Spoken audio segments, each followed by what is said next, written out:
Hi, everybody. I'm Skaji. And I'm Stevie. And I'm Magda. And we're glad to welcome you once again to another Tea and Tarot video podcastio thingio. Coming to you live from Jason. Books, Beans, and Candles right here in Birmingham, Alabama. This is another one of our Card of the Month videos. But we would like for you to also join us live and in person right here on the first Friday night of each month at 6 p.m. We also have an interactive astrology event called Sips and Stars. That's on the third Friday night of the month at 6 p.m. And on the fourth Monday of each month is Magic City Pagans. It's a different discussion topic each month. It's always a good time. And coming up in October, we will not be having an in-person Tea and Tarot event because the very next day, the first Saturday, which is October the 3rd, yes, from 10 a.m. until 6 p.m. is our annual Psychic Fair. Psychic Fair. So all of us will be there, plus many others, doing different modalities. We've got tea leaf reading. Do we have tea leaves this year? We got sortilege, which is very similar to throwing the bones, just with a bag of random objects. We got 2 wonderful tarot readers. We've got... Who? Oh, no, 3 tarot readers this year. We have special guest star. We have a special guest this year at Psychic Fair. Words. Help us welcome in Ellen Dugan, who will be joining us for a wonderful time of divination that day, as well as teaching a class the following day on October the 4th. It's a $75 class on psychic mediumship, and that is happening on the 4th from 1 p.m. until 3 p.m. that day. And if you don't know who Ellen Dugan is, she has written a bazillion books, both in the pagosphere and the psychic sphere, as well as some fiction works as well. Written a bazillion books. You can look them up. We also sell them here at the shop. She has been a special guest at many of our psychic fairs. It is a good idea for you to check out the offerings available at the psychic fair through our social media, or you can call the shop. You can find us through our website, bookbeancandle.com. Mm-hmm.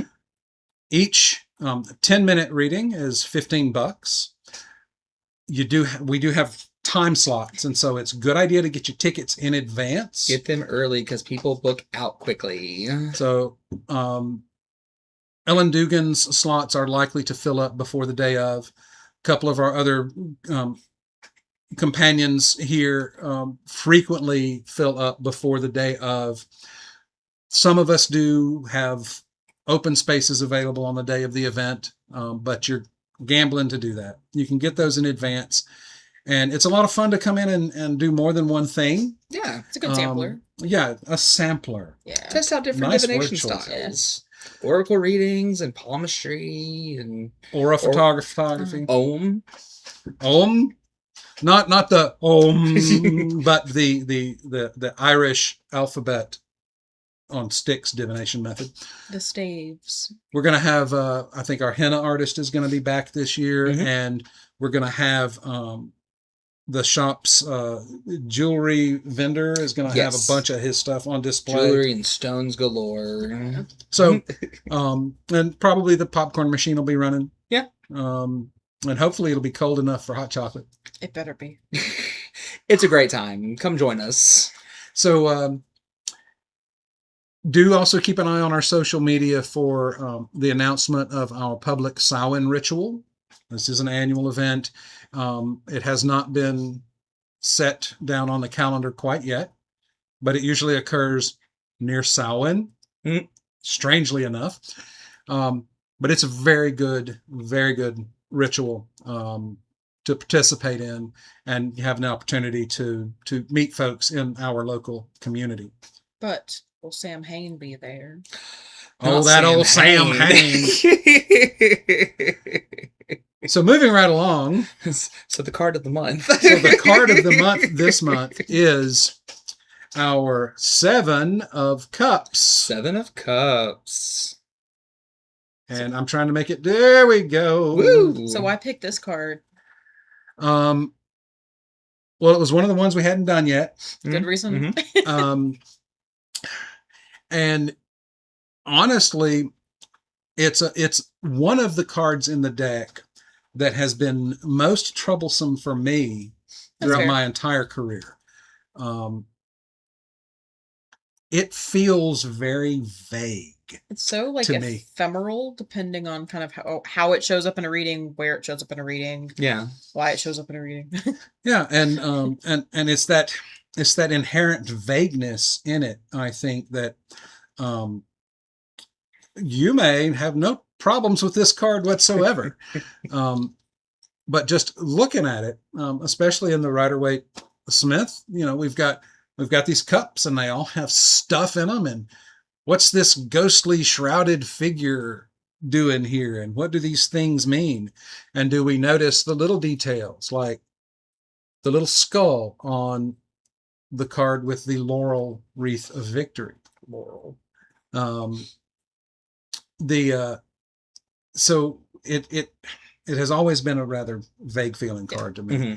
Some of the more surface level feelings that I think come from it are choice, or make up your mind, or be careful what you wish for. But Yeah. this cups being the element of water, which is not just emotions, but also spirituality and intuition and the psyche itself.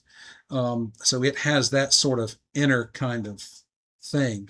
Saying, especially since a lot of times you get the ideas of like choices and like being in your head about a lot of things. This is one of those cards to me that really showcases how the elements sort of interact with each other throughout the pips, because cups obviously being the water element of it all, because it has a lot to do with like your critical thinking about all these different things. That's the element of air from the swords kind of bleeding into the cups in this sort of way. So looking at the different elemental combinations, we discuss it every month with the court cards.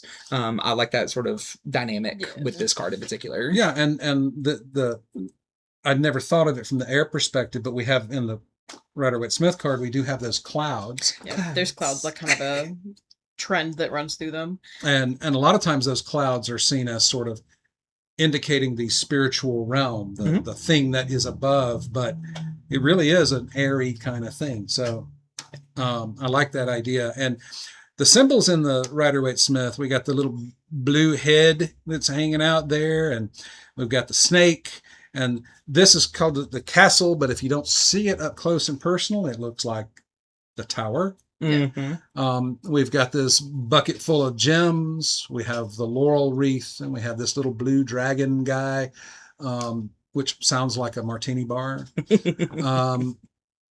And all of those things can have different meanings. Like the snake, for example. In one cultural perspective, the snake is a tempter and is a symbol of evil. But in a different cultural context, it is a symbol of wisdom and transformation. The same can be said with the gems. One author I read sees them as symbolizing the inner treasures. But when I see it, I see a bucket full of greed. Yeah. So there's different ways that you can look at these symbols and how those things present themselves to you in the course of your reading. Right. The dragon, you can see it as sort of a smog European dragon kind of vibe, where it's a representation of not only greed but power misused, or you can see it from an Asian perspective as a symbol of wisdom itself. So different ways of looking at that, but overall, this really does have a sense of choice. Yeah. I feel like I see it come up in readings for clients a lot. Whenever a client is kind of like, then I feel like the Seven of Cups reflects that. So sometimes you look at it and the card's like, I don't know, man. And depending on kind of what it's surrounded by, obviously kind of gives like credence or clarification on that. But like, it's just kind of a oftentimes, which is like fun as a reader because you're like, oh. And we get that coming across in the Robin Wood deck here with the daydreamy kind of vibe, and her hair is those clouds kind of thing going on, and we have a lot of the same. Dolly Parton. Working on to no Her hair's- copyright. Her hair's so big because it contains so many secrets. Ooh. It's a Mean Girls reference, but So we've got, but it has a lot. It has pretty much all of the same symbols as in the Rider-Waite-Smith, Mhm. but the figure in this card has that sort of contemplative or daydreamy kind of vibe. Mhm. And we can see this card as relating in some cases to daydreams, wishes, and things like that, which from one perspective themselves are unreal. Yeah. But how many times have folks had a daydream that they then made real?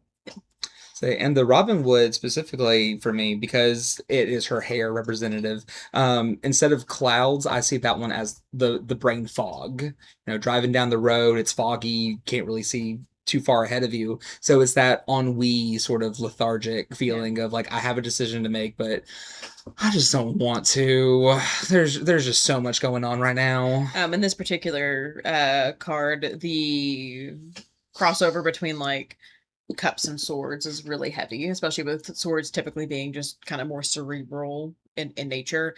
That feels very literal. And I like that all the, at least my interpretation of a lot of the sevens have like a root of like desire to them. Now, how you execute it and how you go about it's completely different, obviously, depending on suit. But yeah, and the sevens for me are in a.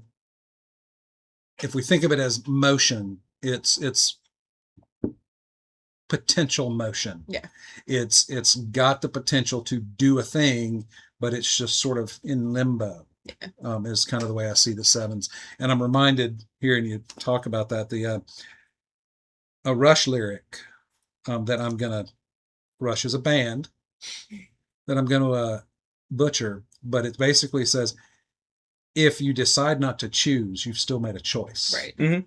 So even if we go and we decide not to make a choice, that's a choice. Yeah. There are still cause and effects that happen. Yeah. Which is a theme I think with this card, especially reversed, kind of has. Like either the inaction making some, but also nothing happen, or you're just lost in this land of delusion a little bit. The false sense of like either grandeur or like the what ifs have circled in on themselves and ain't nothing really going about it, you know? Instead of the hero's journey, it's that trope of denial of the call. Yeah. You're just like, Lady of the Lake, I don't want this sword. I'm going home. You watery tart, take it back. And I'm reminded of it's an old saying that I've heard from old mechanics. You can pay me now or you can pay me later. Sometimes the things that we're faced with, it's going to suck to deal with it now, but if we don't, it's going to have a greater cost down the road. Yeah. So what's going on here in this card, Magna? That's from yours. Yeah, so this is from the Divine Diversity Tarot deck, which is just a very vibrant deck. I've used it for the past couple months, and so we get a lot of that same imagery that we do in the traditional Rider-Waite-Smith, but it's all gold, which to me, specifically in this card, also pays homage to like the illusion of it all. I'm reminded of that saying, "All that glitters is not gold," and also the dynamics of this deck are very move forward, as we can see with like the light rays coming out of like, oh, I gotta do it. I gotta do everything all at once. Yeah. Jack of all trades, master of none. Let's get it. I'm a beefcake and I'm gonna work. So, just a real pretty card to look at. Dude's got some pecs. Yeah. Very Midas touch kind of vibe. And this is yours, from one of your decks. The Fyodor Pavlov, yeah. It does, like Magna said, kind of carry over a lot of the Rider-Waite-Smith vibes. I like also that it does have her like kind of clutching her heart as like this like manifestation of what's going on behind the scenes inside of her chest. And again, much of the same imagery. There's like a little bit of like differentiation, but yeah, I like the subtlety of the skull and in Rider-Waite-Smith, the Robin Wood, and even in the Divine Diversity is not so subtle. No. here, and we have this crown edition, which doesn't really appear in these other cards, Right. and the use of that, you've got that blue, which brings in that watery side of things. Mm-hmm. One thing too I like about the Fyodor Pavlov is because of that spiritual connection that we have with the cups. It to me is like her having a meditative moment and Right. grounding herself. Because if you notice the cloud behind her, it's parting. She is grounding her energy. She's connected with herself and clearing away all the fog, so that way she can make a much stronger, more rational decision.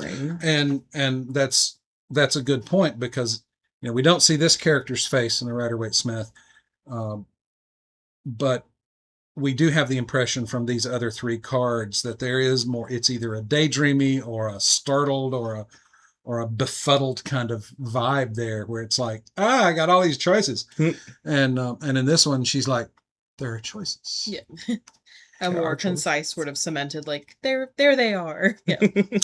In this, I'll say, speaking of skulls, yeah. So in the Seven of Vessels from the Wildwood Tarot, again, Rider-Waite-Smith adjacent, but a little bit different. They have titled this card "Morning," as in not when the sun comes up, but maybe. But we get more of the feeling of, because it looks like a little shrine. So we have the aspects of the ancestors and things like that. So in this pathway, it really is, instead of a daydreamy kind of thing, it has a sense of that which has passed. I like the connection to, and this is my interpretation because I don't work with this deck, the Irish underworld, because water is a gateway for like the underworld itself. Yeah. That's how you get to, the name of the there's Manon McClear, who is the god of water, and then there is the god of death itself, who lives under the water, because he and Manon and McClear SpongeBob. No. I'll think of it when it's I should know this, yeah. But there's also in like the Mabinogi, the Welsh stuff, like it all. You've got the cult of, Dawn. That's it. You've got the cult of the severed head, and those kind of things, where because the soul resided in the skull as opposed to in the heart, like in other traditions, and so you would use that as your reference to the other world. But we almost have this ancestor worship kind of vibe, and we can ask ourselves, is this scene taking place at dawn or at dusk, at the beginning of the day or at the end of the day? So at which point does this occur? And it could change from reading to reading, based on context and what vibes are coming from the card. And I like it connects, like, at least with this card, I like it a lot. I like the connection because we're in like the Rider-Waite-Smith version of it. You have the air context, you have this like pivot point of choice and decision and indecision. Whereas this one, because it connects with death, you have that transition of life and death and that space in between. At least, again, looking at like Irish mythos, you have like the connection being that it's the Seven of Vessels with the water. You have the death context there as well, and that liminal space of like the transition period between these two things. It's a fun, like, if you know a little bit, like, it's a really in-depth card, which is cool. Liminal spaces, but and this one here from the Urban Tarot by by Robin Scott. It's a Thoth style. It's inspired by Aleister Crowley's Thoth deck, and Crowley, being Crowley, renamed everything and called the Seven of Cups debauch or debauchery. And which in itself, in moderation, can be great fun. But I think what we're seeing in this with the Mardi Gras beads, with the Mardi Gras beads and all of the martinis going on. Talking about the Blue Dragon as a martini bar. There's my segue. But we also have different colors showing, which can come through as different symbols. And overall, it has that sort of party kind of vibe. Mhm. And seeing it this way in sort of the life of the cups, normally we might think of the 3 of cups being the party card Mhm. in the cups thing. But why would there only be the one party? So many parties, And so little time. but it can also, being called debauchery, can speak of excess, Mhm. which is something we see in these Rider-Waite-Smith style Right. cards, is the idea of there's a lot. Yeah. There's so much. And sometimes we are overwhelmed by that emotional stuff, and we just we go into it. I especially like to have the context with alcohol here, where I think it's like, especially with a Crowley style deck, and that's maybe just how I feel. But to have you have all these choices rooted in emotion, and then you have alcohol, which kind of exacerbates that. Feels like a very like not so subtle through line, I guess. And so we have lots of different ways that you can look at any card. And if you use the Divine Diversity deck on a regular basis, you can still get insight from other decks that represent the card, or from which the author has different ideas about the card and the position. Those can still inform your readings. Just another series of tools in your toolbox. Yeah. So here we've done the 7 of Cups for our card of the month patio. Mm-hmm. We'd love to see you on the 1st of the month, except the first Friday of October, because our psychic fair is the next day. And you would, if you can come to that, it would be a great thing to do, because there's just so many opportunities and so many cool things to do and see and experience. Treat yourself. And our special guest at the event is Ellen Dugan, author and psychic, who will also be teaching a class the following day. You can find more information about all of those things through our social media and our website, bookbeancandle.com. We're so glad that y'all were with us and that you spent some of your time today watching us do this thing. My name's Skaji. And I'm Stevie. And I'm Magna. Safe journeys. Bye.